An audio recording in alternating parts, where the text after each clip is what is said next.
Le ministre en charge de l'Intérieur et de la Sécurité publique au village de Louloudjé, région de Dosso, pour présenter les condoléances et la compassion des plus hautes autorités aux familles des victimes de la bagarre qui a opposé agriculteurs et éleveurs. Début à Agadez des compétitions de la 5e étape, phase éliminatoire régionale de la 2e édition de la Coupe Balahorna de lutte traditionnelle. Mesdames, Messieurs, bonsoir. Le président de la République, chef de l'État, Issoufou Mahamadou, s'est entretenu ce matin avec le ministre algérien des Affaires étrangères, Antam Lamamara, qui a également été reçu par le premier ministre-chef du gouvernement, Brigitte Raffini. Les relations bilatérales et les liens de fraternité et d'amitié entre les deux pays étaient au centre de leur entretien. Le ministre algérien à sa sortie d'audience.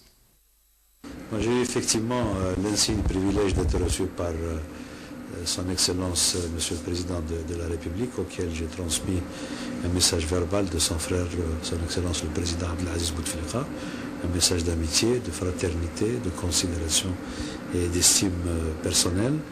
Un message également où les vues de l'Algérie sur les perspectives de développement de nos relations bilatérales ont été portées à la haute attention du chef de l'État nigérien, de la même manière que l'analyse que fait l'Algérie de la situation dans la région sahélo-saharienne, en termes de sécurité, en termes de développement, a été également incluse dans ce message.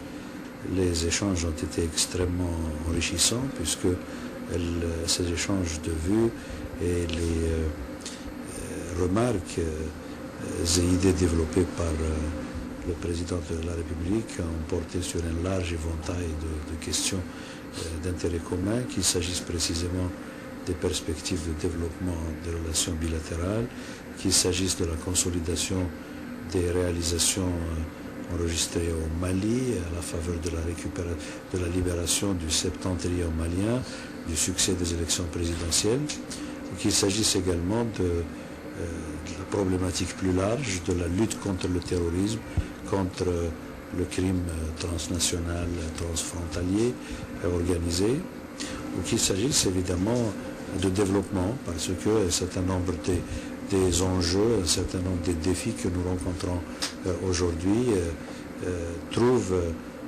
des éléments de solution dans la prise en charge des causes sous-jacentes de ces phénomènes, et les causes ont souvent à voir avec la gouvernance, avec l'économie, avec les considérations sociales, l'emploi de jeunes et aussi les défis environnementaux s'agissant d'une région aride, d'une région au relief et au climat éprouvant pour les personnes humaines. Nos échanges se sont également étendus à la situation dans le continent africain d'une manière générale, avec comme ligne directrice et comme éclairage la préoccupation qui consiste à vouloir promouvoir des solutions africaines aux problèmes de l'Afrique, avec une assistance du reste de la communauté internationale. Enfin, je crois que cette séance particulièrement importante a également ouvert des perspectives en termes de coordination de notre action internationale, les relations de l'Afrique avec l'Union européenne, avec un certain nombre de partenaires internationaux, bilatéraux et multilatéraux. Avec son Excellence le Premier ministre, il a été question des relations bilatérales, de l'évaluation des relations bilatérales, singulièrement en ce qui concerne la vie de nos populations dans les zones frontalières et les possibilités qui s'offrent à nous de densifier ces relations et de faire véritablement des régions frontalières des passerelles entre nos peuples et des multiplicateurs d'échanges et des promoteurs de l'intégration, intégration au niveau de ces régions elles-mêmes, préfigurant un partenariat plus large dans une perspective d'intégration régionale et continentale. Le président de la République, Issoufou Mahamadou, a, à l'issue de cette rencontre, répondu aux questions de la presse algérienne.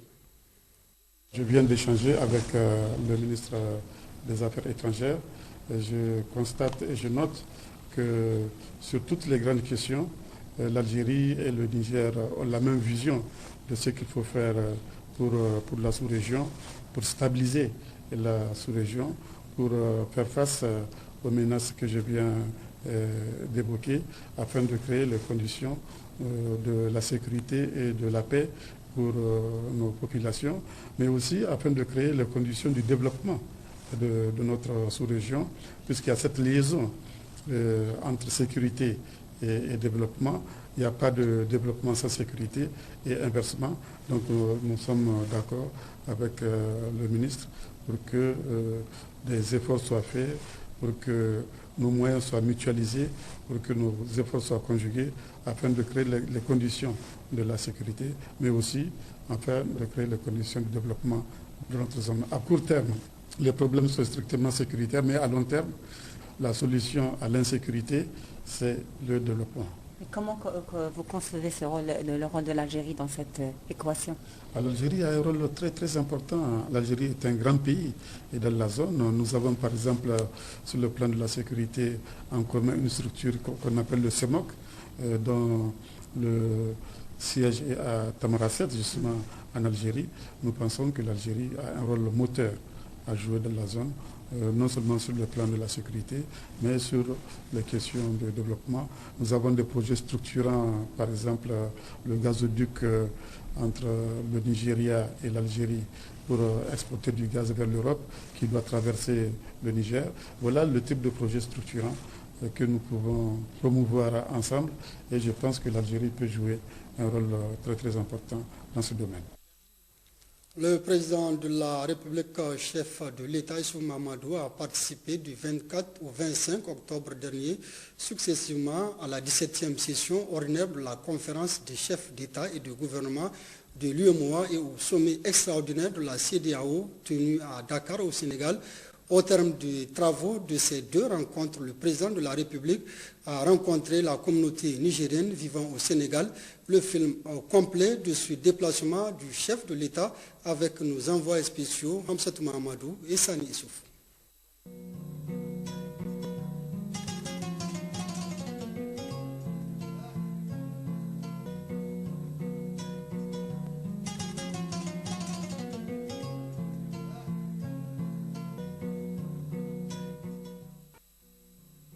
Le président de la République, chef de l'État, son Excellence Issoufou Mahamadou, à la tête d'une forte délégation, a pris part le 24 et le 25 octobre dernier à Dakar au Sénégal, au double sommet, à savoir celui de l'UEMOA et de la CEDEAO. À son arrivée dans la capitale sénégalaise, le président de la République a été accueilli à sa descente d'avion par son homologue du Sénégal, Macky Sall.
Le 24 octobre, ce fut l'ouverture des travaux de la 17e session ordinaire de la conférence des chefs d'État et du gouvernement de l'Union économique et monétaire ouest-africaine UEMOA.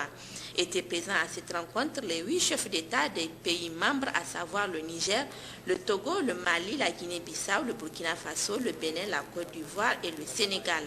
Cette 17e session a mis l'accent sur la volonté de poursuivre le processus d'intégration dans l'espace communautaire, la question de la paix et de la sécurité, le financement de l'économie, l'accord de partenariat économique, le tarif extérieur commun, l'initiative régionale pour l'énergie renouvelable sont entre autres points abordés au cours de cette 17e session de l'Union.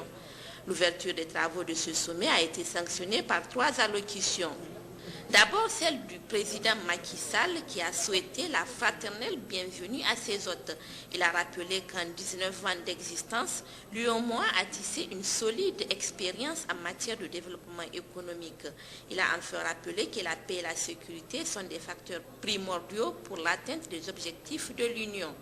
Le président togolais Faure Gnassingbe, président en exercice sortant de l'UEMOA, a salué lors de son intervention le retour de la paix au Mali et les avancées du processus électoral en Guinée-Bissau.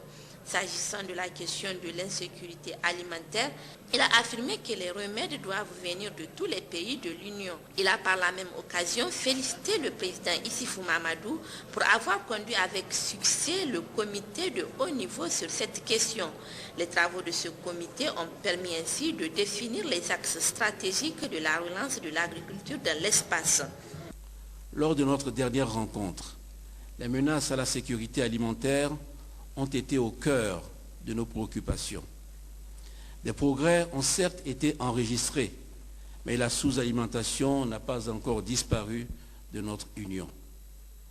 Le travail du comité de haut niveau, présidé par son Excellence M. Issoufou Mahamadou, nous a permis de définir les axes stratégiques de la relance de l'agriculture. Nous avons besoin d'avancer par rapport à la situation où nous nous trouvons aujourd'hui. L'Union doit accélérer son action et mettre en place des mécanismes efficaces, non seulement pour la résolution des crises alimentaires, mais également pour leur prévention. La présidente de la conférence des ministres de l'UEMOA, Mme Bouhari Fili Sissoko, s'est elle apaisantie sur les importantes réalisations dans le retour de la paix au Mali. Elle a indiqué que l'Union a su réagir pour apporter des solutions adaptées à la situation dans ce pays, en collaboration avec les autres organisations régionales et grâce également à l'appui de la communauté internationale. Elle a enfin rappelé que la stabilité politique est gage de développement social et économique durable de l'Union. Globalement, les travaux se sont déroulés sur une note de satisfaction générale. L'Union que nous constituons a fait des progrès et j'espère que les actes que nous venons de prendre aujourd'hui vont faire progresser encore davantage l'Union sur la voie de l'intégration. D'autres points aussi importants que la question de l'intégration énergétique, puisque là aussi un comité a été mis en place. Le point nous a été fait mené à ce niveau-là et donc on peut dire que globalement on a fait une journée très chargée de travail. La conférence a abouti à d'excellents résultats.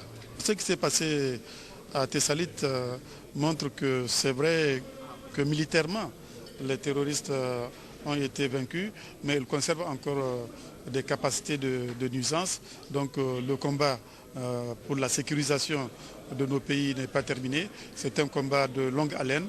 Il va falloir poursuivre ce combat-là. Et même aujourd'hui, l'accent a été mis par les différents chefs d'État sur la nécessité de mutualiser nos moyens de renseignement et autres, afin de créer les conditions d'une meilleure sécurité des pays de l'UEMOA et de manière générale une meilleure sécurité dans la zone sahélo-saharienne, qui est une zone aujourd'hui menacée par les trafics de tout genre, les trafics de drogue, le trafic des armes et surtout menacée par le terrorisme que vous connaissez.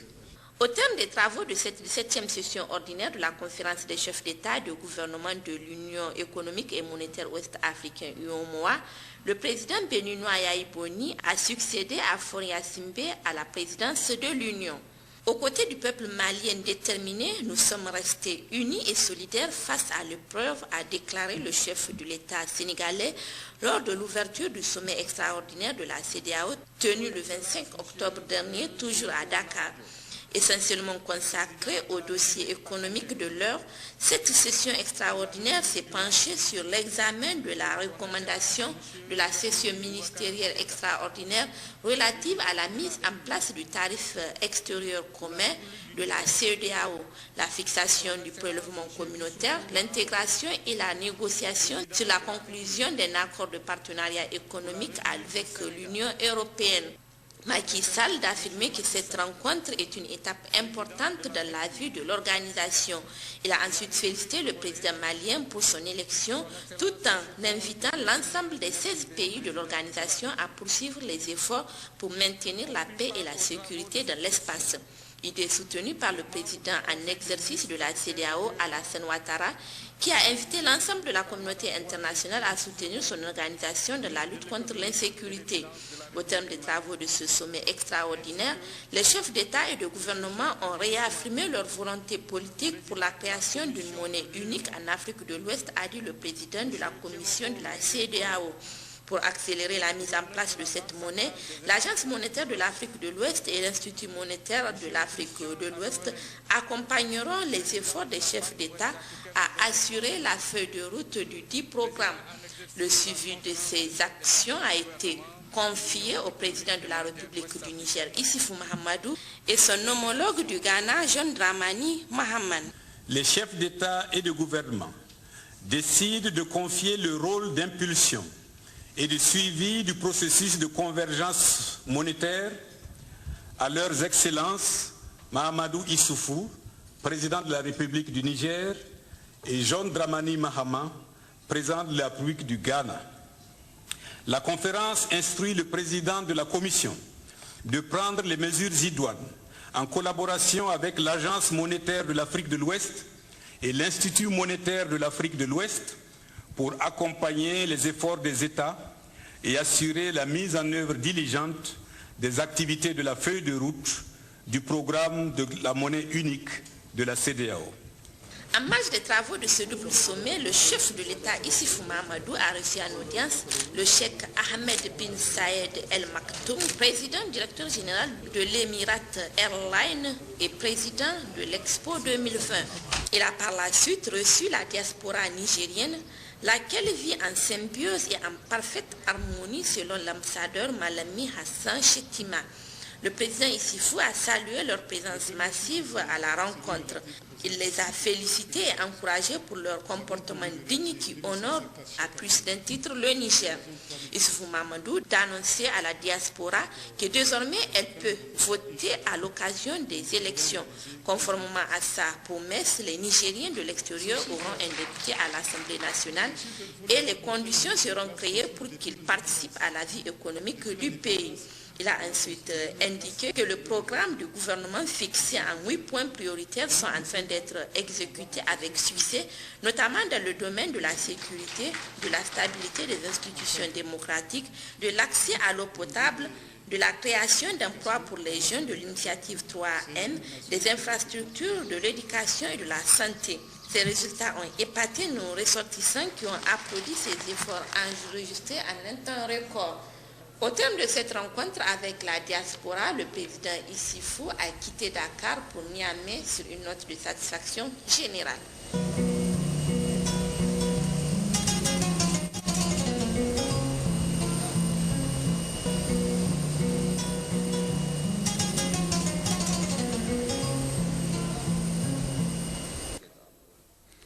Coup d'envoi hier des activités de la 8e édition du SAFAM dans Zender et la région phare. La cérémonie de lancement a eu lieu au Palais des Congrès de Niamey sous le parrainage de la première dame Hajia Aïssata Issoufou, marraine du SAFAM, compte rendu au Bori Kalbadia et Issoufou Suleiman. Les activités entrant dans le cadre de la 8e édition du Salon international de l'artisanat pour et par la femme SAFAM ont officiellement été lancées hier matin au Palais des Congrès de Niamey avec comme thème artisanat féminin compétitif haut de gamme, profitable à l'économie africaine. La présence de la marraine du SAFAM, Hajia Aïssata Issoufou Mahamadou, première dame du Niger, en est une parfaite illustration. Prévue du 29 novembre au 9 décembre 2013, la 8e édition du SAFAM a comme région phare la région de Zender. Ce choix n'est pas fortuit compte tenu des potentialités dont regorge cette région, a souligné dans son allocution le gouverneur de la région de Zender.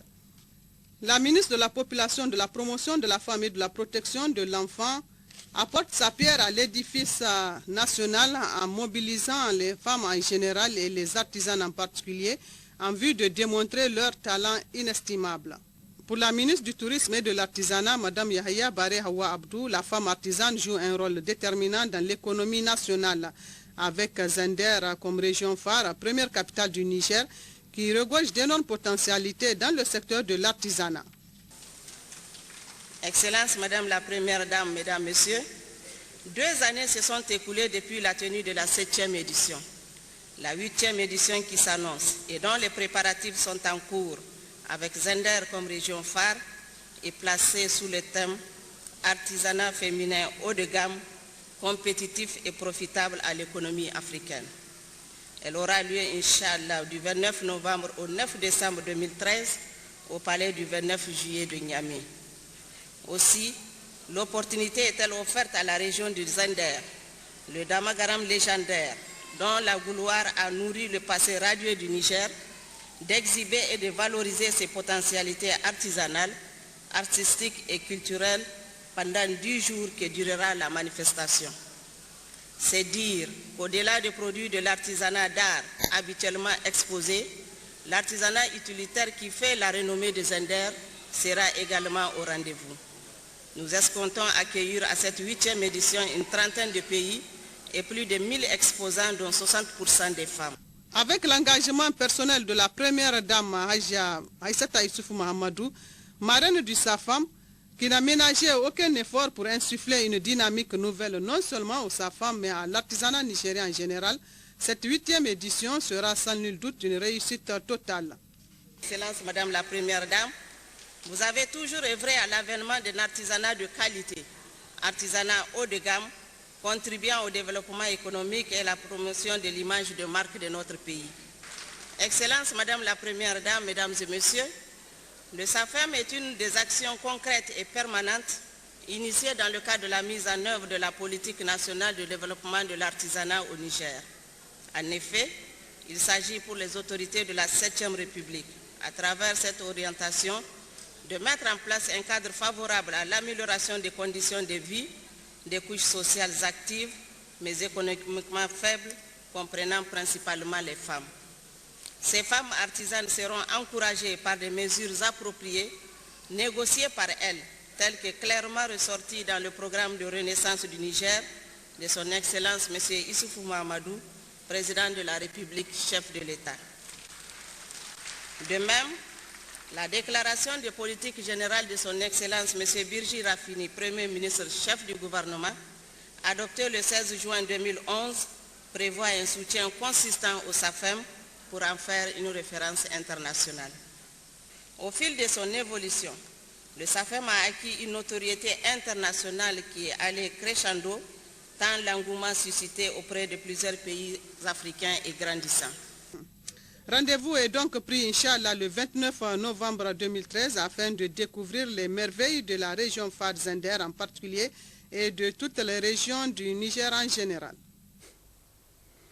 Le ministre de l'Intérieur, de la Sécurité publique, de la décentralisation et des affaires coutumières et religieuses s'est rendu ce matin à Loloudjé, dans le département de Boboï, pour présenter les condoléances des autorités de la 7e République aux familles des victimes de la risque survenue entre agriculteurs et éleveurs, compte rendu Ali Hachimou et Moro Abdou. Le ministre de l'Intérieur, de la Sécurité publique, de la décentralisation, des affaires coutumières et religieuses, Hassimi Massaoudou, est allé directement au village de Loloudjé, dans la commune rurale de Ongwanga, département de Boboï, pour présenter les condoléances et apporter par la même circonstance la compassion des plus hautes autorités de la 7e République suite aux récents événements survenus dans la nuit du mercredi au jeudi passé entre agriculteurs et éleveurs de cette localité. Le bilan actuel de ces tristes événements est de 4 morts, 1 blessé léger, 2 personnes disparues, 113 cases brûlées, un important dégât matériel et 26 personnes arrêtées qui croupissent actuellement à la maison d'arrêt de Bruni. Devant les deux communautés, le ministre de l'Intérieur a été très clair que tous les auteurs, co-auteurs et complices, où qu'ils se trouvent, seront recherchés, arrêtés et punis conformément aux lois et règlements de notre pays. Le ministre Assimi Massaoudou a rassuré les familles sinistrées du soutien indéfectible de l'État et que la loi sera appliquée sans faiblesse. D'autres orateurs ont également pris la parole. C'est le cas du gouverneur de la région de Dosso, Seyd Ali Zattaou, et le chef du canton de Birni, Lamid Abdebedi, pour prodiguer des sages conseils à ces populations qui sont condamnées à vivre ensemble dans la fraternité et la symbiose totale et que personne ne peut se prévaloir les droits de se faire justice lui-même. En réponse, les représentants de ces communautés ont promis de tourner cette page sombre de leur histoire, garder leur calme et surtout laisser la justice faire son travail. Pour sa part, la directrice du cabinet du Premier ministre, Mme Kane Aïchat Boulama, qui accompagne le ministre de l'Intérieur dans ses déplacements, a abondé dans le même sens avant de leur remettre un appui du gouvernement, composé de 15 tonnes de riz, 429 couvertures, 429 nattes, 150 tentes, 143 cartons de biscuits et 958 pièces de bazin épargne, plus une enveloppe de 10 millions de francs CFA. Le ministre de l'Intérieur qu'accompagne pour la circonstance, le gouverneur de la région de Dosso, Seyd Ali Zattaou, la conseillère spéciale du Premier ministre des Affaires humanitaires, Saadet Barmou, le haut commandant de la gendarmerie nationale, le haut commandant de la garde nationale et le directeur général adjoint de la police nationale ont fait maison par maison pour présenter leurs condoléances aux familles endeuillées avant de se retrouver à Dosso pour une réunion d'information sur les questions sécuritaires de la région, surtout la gestion du récent conflit survenu à Loulougé et la descente des animaux. Restons à Dosso où dans le cadre de la mise en œuvre de l'initiative 3N, le gouverneur de la région a visité le centre de multiplication de semences de Guéchémé et des champs de grands producteurs de niébé, mil et sorgho, compte rendu Ousmane Abdou et Habibou Garba. Le gouverneur de la région de Dosso, Seydou Zattaou Ali, en compagnie du président du conseil régional, du coordinateur régional 3N et des cadres régionaux, s'est rendu à Ouassangou dans le département de Tibiri où des paysans organisés en groupement puis en union Fara produisent des semences de niébé IT90 variété hâtive qui résistent aux ennemis avec une production de 1,2 tonnes à l'hectare, du sorgho Sepon 82 d'un rendement de plus d'1 tonne à l'hectare qui réussit aussi à irriguer avec possibilité de dérécolte et du mil HKP dont la particularité est la précocité. Ces paysans ont salué les efforts du gouvernement et des partenaires qui rachètent ces semences à un prix qui fait la fierté de ces braves paysans. Le gouverneur de Dosso, après avoir transmis les salutations du président de la République, El Hadji Issoufou Mahamadou, a rappelé l'information sur l'appel à proposition sur le fonds d'aide au développement. La délégation a ensuite visité le centre semencier de Guéchémé, créé en 1977 pour la multiplication des semences améliorées, qui actuellement dispose d'un laboratoire rénové équipé avec du matériel moderne où les semences sont classées par catégorie. Ce centre de Guéchémé dispose également d'une machine à criblage fonctionnelle qui divise le mil en 4 catégories. Les producteurs à ce niveau ont travaillé sur 40 hectares de mil ICMV et 15 hectares de niébé IT90, cette variété qui a l'avantage de plusieurs ramassages. M. Seydou Zattaou Ali a rendu une visite de courtoisie au chef de canton de Tibiri, Marafa Thiassa, avant de visiter dans le département de Douchi l'un des 4 champs du grand producteur El Hadji Bouzori, avec plus de 2090 bottes de mil HKP sur 62 hectares, adaptés au milieu et aux aléas climatiques, et le champ de sorgho de El Hadji Alio de la variété Irat 204 avec un bon rendement. À Kalgo, dernière étape, le gouverneur de Dosso a salué l'effort des femmes spécialisées dans la multiplication des semences d'arachide avec 27 hectares emblavés cette année. M. Seydou Zattaou Ali s'est dit très satisfait de constater cette mobilisation générale des paysans et des partenaires pour la multiplication des semences améliorées pour l'accroissement de la production agricole pour que les Nigériens nourrissent les Nigériens. Un véhicule 4x4 enlevé mercredi dernier sur la route Arlit-Agadez par des bandits armés a été récupéré hier par les éléments des forces de défense et de sécurité de Tirozirine. Les détails avec nos reporters Hachim Mohamed et Nassir Nakakale. Selon des sources informées, tout a commencé mercredi 27 octobre, précisément à 7 h du matin, non loin de la vallée d'Inkaf, située à 80 km au nord d'Agadez, lorsque 3 bandits armés ont réussi à immobiliser sur la route fortement dégradée un véhicule Toyota de marque Fortin appartenant à un opérateur économique résident à Agadez. Les assaillants ont débarqué l'occupant sur place avant de disparaître dans la nature, avec l'assurance d'accomplir leur forfait en toute impunité. Mais c'est sans compter avec le courage et la détermination du préfet d'Iferouane, le lieutenant Hassan Anoutab, le commandant du groupement de la garde nationale, le lieutenant Younous Ahmed, ses hommes et la gendarmerie nationale de Tirozérine, qui ont engagé la poursuite sur instruction du gouverneur de la région d'Agadez, le colonel-major Garba Mekidou. Les bandits maîtrisant très bien les principaux passages du massif de l'Aïr ont été rattrapés au 2e jour de la poursuite à Issaouane Zagado, c'est dans le grand désert du Ténéré, par le préfet d'Iferouane, le lieutenant Hassan Anoutab, et le FDS de Tirozérine, dirigé par le lieutenant de la garde nationale Younous Ahmed. Après plusieurs accrochages, les assaillants ont été contraints d'abandonner le véhicule et fuir à pied. Le lieutenant Hassan Anoutab, préfet d'Iferouane, explique ici le dénouement de cette poursuite. Après 30 minutes de combat, nous avons pu récupérer le véhicule. Nous avons pris un des assaillants. De notre côté, on n'a même pas eu de blessés, malgré qu'on soit tombé dans une embuscade. Pour le gouverneur de la région d'Agadez, qui recevait à Arlit les préfets d'Iferouane et les éléments des FDS qui ont engagé la poursuite, il ne s'agit pas de reprise de l'insécurité dans la région d'Agadez, mais d'un acte de banditisme à traiter comme tel. C'est l'occasion pour moi ici de remercier d'abord cette mission qui a effectué dans des circonstances un peu délicates et difficiles. Donc la récupération de ce véhicule qui a été intercepté et qui, après 3 jours de poursuite, a été récupéré. En tout cas, le préfet du département d'Iferouane, qui, tout le monde le sait ici en tout cas au niveau de la région d'Iferouane, n'hésite pas à chaque fois que de besoin à diriger lui-même sa patrouille rurale et de nous donner en tout cas des résultats très, très positifs. Il en est à déjà presque une vingtaine de malfrats qu'il a mis hors d'état de nuire. C'est l'occasion vraiment ici de le remercier au nom du président de la République, du Premier ministre, pour vraiment le travail admirable qu'il est en train de faire dans cette zone. La patrouille rurale d'Iferouane, qui est également de Tirozérine, pardon, aux ordres du lieutenant Younous, qui est également à tout moment n'hésite pas avec ces éléments de sillonner cette zone des malfrats. On comprend un peu de Tirozérine, le nord là, et jusqu'à la zone de Tamasalak, où sévit généralement ces bandits coupeurs de route. À Tillabéri, la 2e session du comité régional de santé s'est tenue hier à l'effet d'évaluer les plans d'action annuels 2013 et procéder à la programmation en 2014. C'est le gouverneur Hassoumi Diabiri qui a présidé la cérémonie. Un reportage Abdoulaye Madou et Jibonou.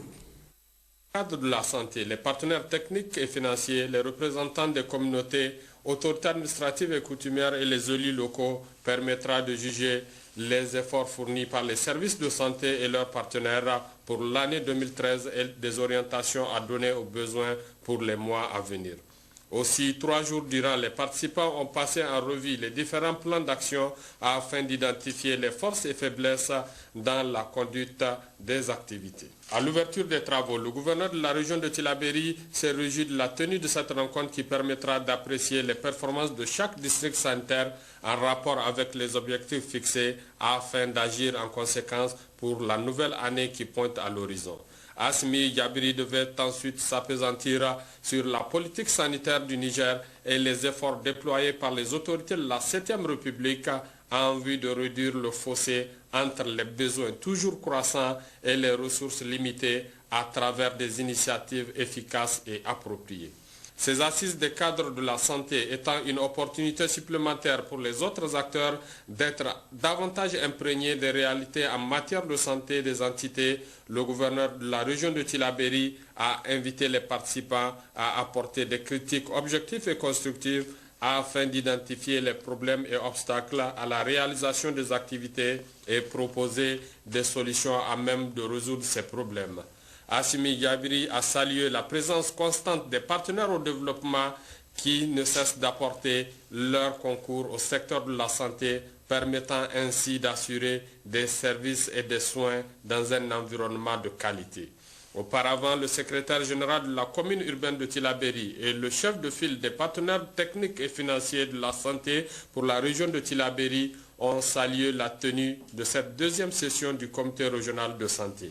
Dr Gagara Magaji a, au nom du représentant de l'OMS au Niger, saisi l'occasion pour magnifier la dynamique du dialogue qui a toujours prévalu entre les acteurs du développement sanitaire de la région avant de réitérer leur disponibilité sans faille à contribuer au mieux-être des populations. À l'issue des travaux, les participants ont formulé d'importantes recommandations. En voici la teneur. À l'endroit du ministère de la Santé publique, revoir le cadrage par catégorie de dépenses, investissement, fonctionnement, formation, en tenant compte des missions dévolues à chaque niveau de la pyramide sanitaire. Plaider auprès des partenaires pour le financement plus conséquent des plans d'action de la région pour l'année 2014. Accélérer le remboursement des factures de la gratuité des soins. Accélérer le processus de construction du bloc opératoire et du mur de clôture de l'hôpital de district de Kolo. Rendre fonctionnel le centre mère-enfant dans les meilleurs délais. Enfin, le comité régional de santé de Tillabéri a recommandé la mise à disposition des structures sanitaires des ressources humaines en quantité et en qualité. La Fédération internationale d'escrime fête son centenaire à Niamey. C'est à la place Toumo qu'ont eu lieu ce matin les activités organisées à cet effet. C'était en présence de nos reporters Pascal Gauthier et Mohamed Soumana. Faire asseoir une bonne pratique de cet art martial, créer un cadre de visibilité afin de mieux rapprocher l'escrime de la population et de sa jeunesse, telle est, entre autres, la substance recherchée par la Fédération nigérienne d'escrime en procédant ce matin à la place Toumo à l'organisation de cette manifestation. Manifestation qui coïncide aux 100 ans d'existence de la Fédération internationale d'escrime, FIE, qui a vu le jour le 29 novembre 1913 à Paris. Il y a tout juste une semaine, dans le cadre de la promotion de l'escrime au Niger, notre fédération, en collaboration avec la Solidarité olympique et le Comité olympique et sportif du Niger, a solennellement ouvert le stage international de développement de la structure locale qui regroupe les maîtres d'armes, les stagiaires de toutes les régions de notre pays et les escrimeurs. Ce séminaire est animé par l'expert envoyé par la Fédération internationale. J'ai nommé M. Ouedraogo Julien. Peu après l'allocution du président de la dite fédération, le directeur technique de la Fédération nigérienne d'escrime a expliqué à l'assistance les 3 armes permettant à la pratique de ce sport. En marge de cette manifestation, un stage entrant dans le cadre de la promotion de l'escrime est organisé ici même à Niamey. Mais ce qu'il faut savoir d'abord, ce n'est pas une discipline qui est vraiment réservée. La majorité des gens pensent que c'est une discipline qui est réservée pour les bourgeois. Non. Maintenant, grâce à la Fédération internationale, on a des appuis. Certes, le matériel est un peu coûteux, mais ils veulent vraiment vulgariser l'escrime. C'est quoi nos objectifs? C'est d'abord qu'il y ait un certain nombre d'adhérents au niveau du Niamey d'abord et au niveau des régions. On a effectué des missions de prise de contact dans les régions, dans différentes régions. Maintenant, ces régions vont venir à Niamey. C'est un certain nombre déjà qui sont venus. Donc eux, on va les former en tant qu'initiateurs. Créée en 2011, la Fédération nigérienne d'escrime s'estime heureux au vu des résultats engrangés par les maîtres d'armes sur l'échiquier international. Pour ce faire, elle s'engage davantage à œuvrer dans la positivité. Réunis hier à l'effet d'examiner la situation sociopolitique de notre pays, les jeunes du quartier Niamey 2000 ont rendu publique une déclaration dans laquelle ils apportent leur soutien total et sans réserve au président de la République, Issoufou Mahamadou, et à son gouvernement dans leur quête du bien-être des Nigériens. Déclaration du rassemblement des jeunes du quartier Niamey 2000. Considérant la pertinence de l'appel lancé par son Excellence le président de la République, Issoufou Mahamadou, à tous les Nigériens sans exclusive et particulièrement à l'opposition politique, pour venir main dans la main consolider la jeune démocratie nigérienne et œuvrer pour la réalisation des grands desseins de notre pays. Considérant que le programme de la renaissance du président de la République a pour ambition d'assurer le bien-être du peuple nigérien à travers la promotion de l'éducation pour tous, de la santé, de la justice sociale et de la sécurité. Considérant les soucis du président de la République de mettre le peuple nigérien à l'abri de la faim et de la soif à travers l'initiative 3e qui commence déjà à porter ses fruits. Considérant la prise en compte des préoccupations de la jeunesse nigérienne par le gouvernement à travers notamment leur recrutement massif dans la fonction publique et la création d'emplois dans tous les secteurs socio-économiques du pays. Nous, jeunes du quartier Niamey 2000, félicitons le président de la République, chef de l'État, son Excellence Issoufou Mahamadou, pour sa clairvoyance et son ambition de faire notre pays un havre de paix, de démocratie et de développement. Félicitons les Nigériens et les Nigériennes de tous les bords politiques qui ont répondu au noble appel du président de la République pour œuvrer au développement de notre pays. Apportons notre soutien total et sans réserve à son Excellence, le président de la République, Issoufou Mahamadou, et son gouvernement de leur quête du bien-être des Nigériens. Un groupe de partis politiques et de structures de la société civile crée un cadre démocratique de réflexion, de concertation, de mobilisation et d'action dénommé Front pour la défense de la justice et la démocratie, FDJD, au cours d'une réunion à la Maison des Jeunes, Diadou Sekou. Une déclaration a été rendue publique. Fini ce jour, dimanche 27 octobre 2013, à la Maison des Jeunes et de la Culture, Diadou Sekou de Niamey, considérant que la démocratie est une aspiration légitime des peuples et que les Nigériens ont arraché de hautes luttes au début des années 1990 avec l'immense espoir de voir une amélioration significative de leurs conditions de vie.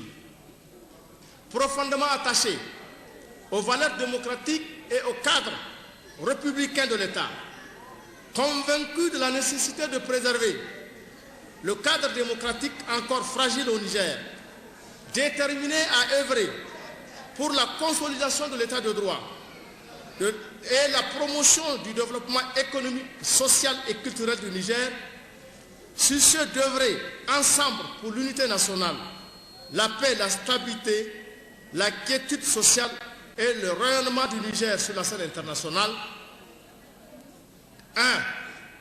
Décide de la création d'un cadre démocratique de réflexion, de concertation, de mobilisation et d'action dénommé Front pour la défense de la justice et de la démocratie.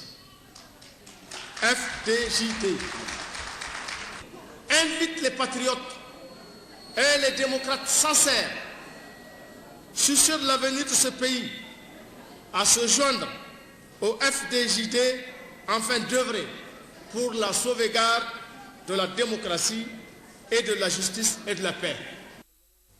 Parlons de cette victoire du 11 national. En effet, le MENA a battu cet après-midi l'équipe nationale de la Guinée-Bissau dans le cadre du tournoi de football de l'UEMOA qui se joue à Abidjan en Côte d'Ivoire. Victoire sans appel de 1-0, de quoi s'armer davantage de courage et d'optimisme pour la suite de la compétition. Les éliminatoires de la zone 3 du Mondial 2014 de volleyball ont pris fin hier après-midi à l'Académie des arts martiaux. Le Nigeria et le Niger sont les représentants de la zone 3. Pour y arriver, le Niger a battu le Burkina Faso et le Ghana. Reportage Mahamadou Adamou et Salamatou Amadou Jibo.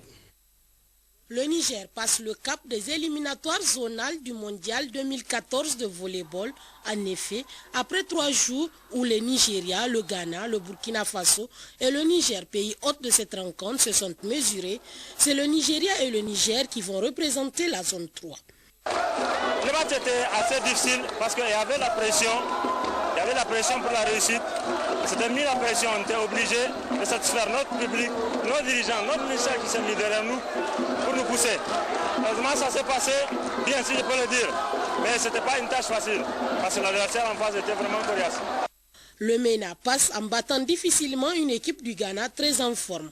La rencontre est très serrée, à 2-7 chacune. Les deux équipes ne se font pas de cadeaux dans le 5e set, dont le règlement stipule que le premier à avoir 15 points gagne. Le MENA Volleyball, avec le soutien des dirigeants et des supporters, marque coup sur coup et prend le set. La salle de l'académie retentit. La joie se lit sur les visages. Issouf Badr, président de la FENI Volley, ne cache pas sa joie. Comme vous pouvez le voir, on est tous émus, tout le monde est content. C'est quand même, ça a été difficile pour nous. Ça fait longtemps qu'on travaille pour arriver à ce niveau. Je pense que c'est un mérite de tout le travail effectué. Je profite d'ailleurs pour remercier l'ensemble de mon bureau et surtout la direction technique qui, grâce à eux aujourd'hui, on a atteint ce niveau. Au niveau de la fédération, je pense qu'on a fait notre travail. On a qualifié ces équipes aux sous-zonaux, aux zonaux et maintenant on va aux continentaux. La balle est maintenant dans le camp des autorités pour faire en sorte que ce rêve devienne une réalité. Pour la suite de la course au Mondial 2014, Amadou Ali China et ses coéquipiers, conscients de la tâche qui les attend, décident de mettre la machine des préparatifs déjà en marche. La formation initiale des arbitres de football des régions du Niamey et Tillabéri a pris fin ce matin. Avec la remise des attestations, cette formation a pour objectif de rendre autonomes les régions en matière d'arbitrage, compte rendu Salamatou Amadou Jibo et Issouf Suleiman. Une semaine durant, les jeunes de Tillabéri et Niamey ont suivi la formation initiale d'arbitrage de football. Initiée par la Fédération nigérienne de football, cette formation fait partie d'une série qui a débuté dans les autres régions. À la fin de cette formation, il a été remis aux participants des attestations et aux meilleurs, en plus de ces attestations, des jeux de maillot et des kits d'arbitre.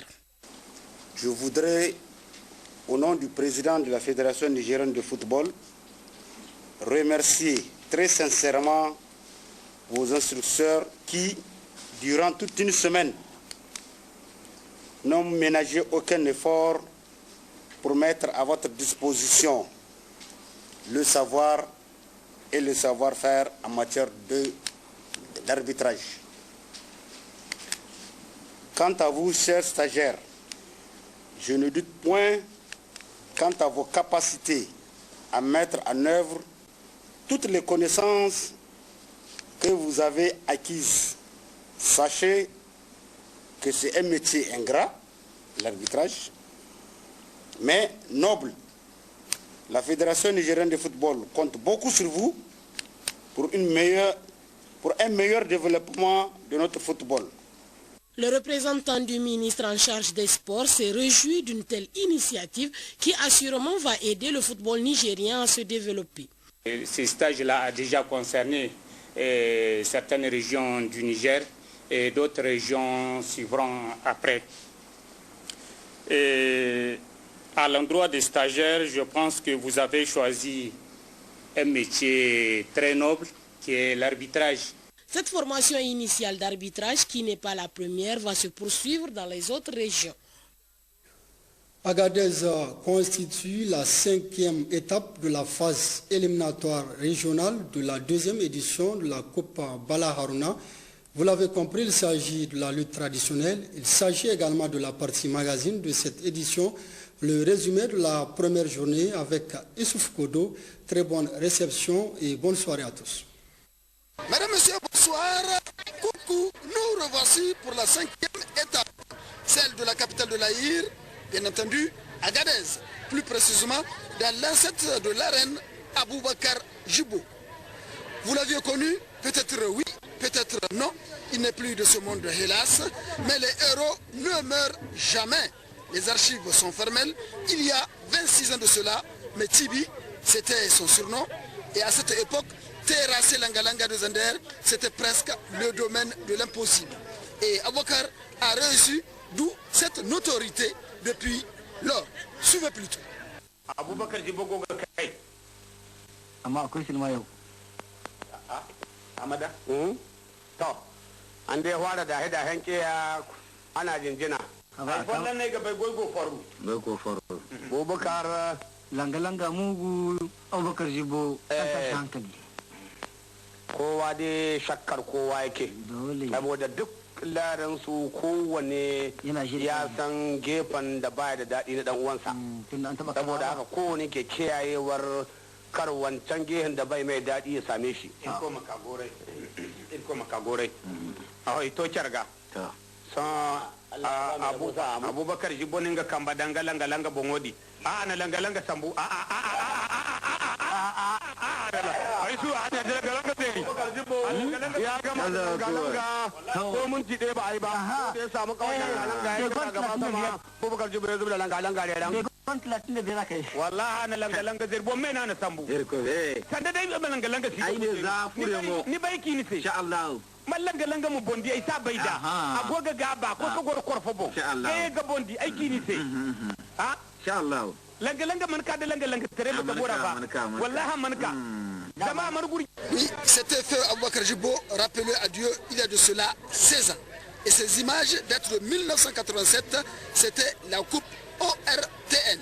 Hommage donc à toute la région d'Agadez où nous sommes pour la 5e étape de la coupe Bala Harouna. Vous connaissez la procédure, première journée, combat interpool A et B, avec un nombre de 4 lutteurs dans chaque poule, soit 8 lutteurs pour 12 combats programmés. Pour cette première phase, et la durée du combat est de 2 fois 3 minutes, intercalée d'une pause de 60 secondes. J'allais dire 1 minute. Un coude, un genou, 2 genoux ou 2 coudes au sol, cela correspond à une chute. La brouette, dans ce contexte, n'est pas prise en compte. Le public y est, l'engouement tel que depuis 10 h du matin, l'ambiance avait déjà commencé. Et à propos d'ambiance, celle-ci est trop perceptible et 3 heures avant le coup d'envoi des compétitions, l'orchestre Sultanat de l'Aïr a fait bouger tout le monde.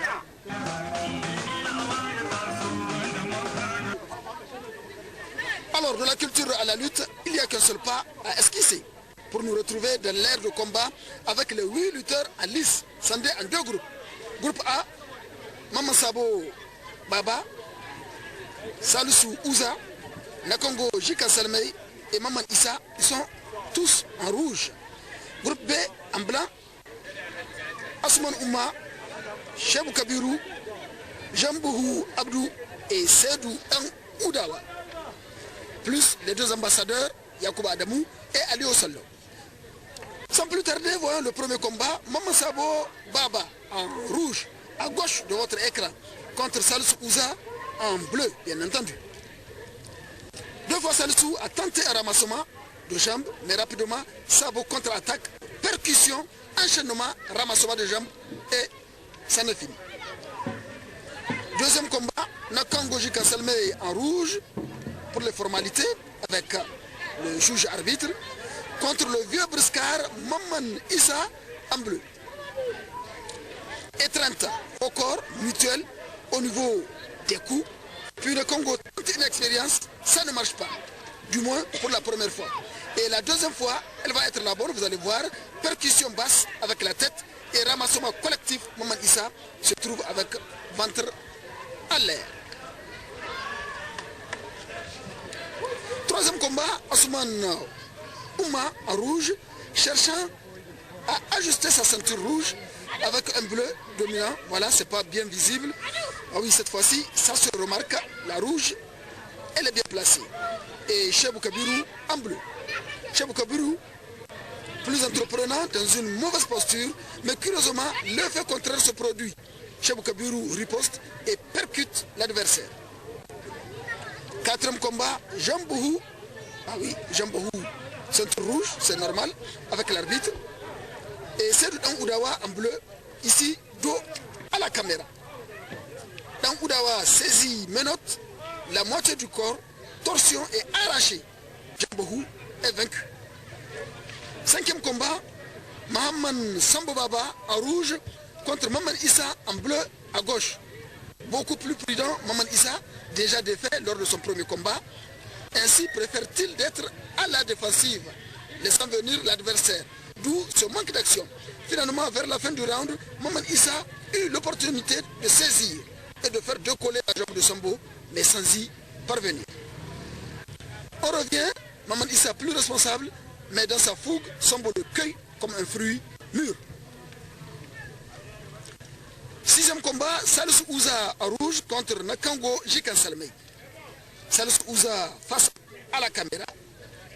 Combat très vif, en véritable toupie avec une attaque basse de Nakango. Peu après, la même situation, Nakango réussit. Avec tout le temps, puis déséquilibre, distorsionne l'adversaire. Un genou, le Congo pensait avoir gagné.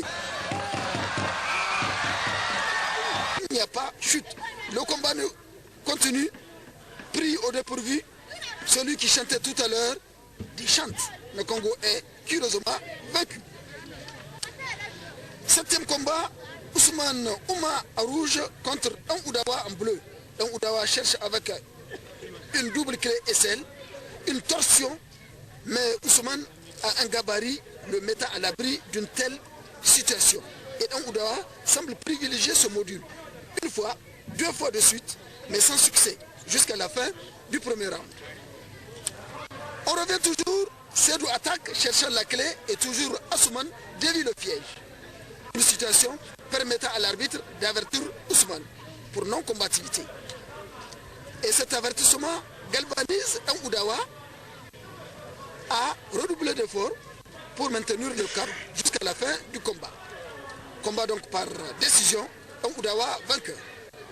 8e combat, Chabou Kabirou à rouge, Jean Bohou, Abdou en bleu. Chabou opte pour une charge aveugle 3 fois successive. Finalement, le combat va prendre une allure assez intéressante. Un suspense au rendez-vous. Et victoire, Chabou Kabirou. 9e combat, Nakango en rouge contre Maman Sabo Baba en bleu. Beau duel en perspective. Les 2 meilleurs lutteurs de la région d'Agadez. Et Baba Sambo est pressenti comme étant le lieutenant de Lamine Medaba qui brille par son absence tant dans l'arène que dans la région même d'Agadez. Finalement, Baba va confirmer qu'il est le lieutenant de l'absent Medaba et terrasse Nakango. 3 victoires sur 3. 10e combat, Maman Issa à rouge, à gauche, contre Salissou Ouza en ceinture bleue. Maman Issa, pour la 3e fois, va mordre la puisseur, et ce, de la façon la plus gratuite. Combat où les dés sont pipés d'avance. 11e combat, Jambohou à rouge contre Ousmane Ouma. Combat indécis, mais Ousmane Ouma va se décider, ramassement de jambes. Mais que faire? Ça ne marche pas. Une 2e fois, Jambohou sacre-boute, il n'y a pas chute. Jambohou tente à son tour une manivelle usant de ses 2 membres supérieurs. Fin du premier round. Finalement, à la reprise, Jambohou ceinture Ousmane et l'exécute. 12e et dernier combat, Sedou un Oudawa rouge, Chabou Kabirou en bleu. Un Oudawa toujours la même technique de base, double clé et SL, mais ne parvient pas à finaliser son action. Fin du premier round. Après son pansement à la tempe, Chabou Kabirou réussit impeccablement un ramassement de jambes, enchaînant avec fourche un collage herculien, plaquage sol, normal qu'il en soit le premier de son groupe. C'est donc la fin de ce premier épisode, donnant lieu au programme de demain avec les 4 premiers, dont Maman Sambo Baba et Salissou Ouza, premier et deuxième du groupe A, et les 2 autres du groupe P, dont respectivement Chabou Kabirou et un Oudawa. À demain à l'arène Aboubakar Jibo, que voici encore, c'était en 1987.